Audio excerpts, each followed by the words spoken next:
ఇంట్లో తులసి మొక్కను ఉదయం సాయంత్రం వేళ శుభ్రమైన నీటిని సమర్పించి నెయ్యి దీపం వెలిగించి పూజించాలి. దీనివల్ల ఇంట్లో లక్ష్మీదేవి అనుగ్రహం.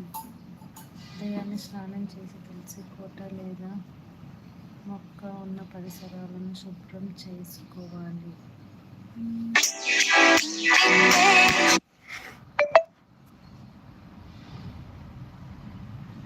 తులసి మొక్క కొద్దిగా పవిత్రమైన నీటిని సమర్పించాలి. ఓకే ఓకే అండి, చేస్తాను.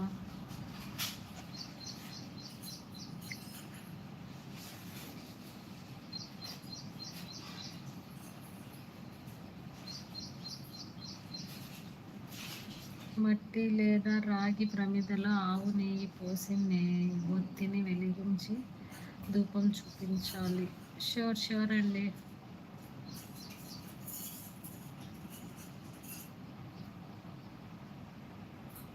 నైవేద్యం అనే అక్షతలు అమ్మవారికి పూలు కుంకుమ అక్షతలు బియ్యం సమర్పించి నైవేద్యం పెట్టాలి. ఓకే అండి.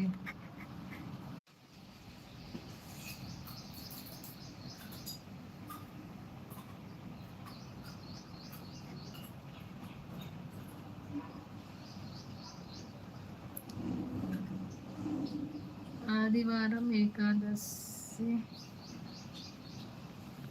3 లేదా 7 ప్రదక్షిణలు చేయాలి. ఓకే. ఆదివారం ఏకాదశి మరియు ద్వాదశి తిథులలో తులసి మొక్కకు నీరు పోయకూడదు, మరి ఆకులను కోయకూడదు. ఓకే అండి శ్రీనివాస్ గారు, చాలా థ్యాంక్స్ అండి. మంచి ఇన్ఫర్మేషన్ ఇస్తున్నారు మీరు. సూర్యాస్తమయం తర్వాత దీపం వెలిగించేటప్పుడు తులసి ఆకులను నేరుగా తాకకూడదు.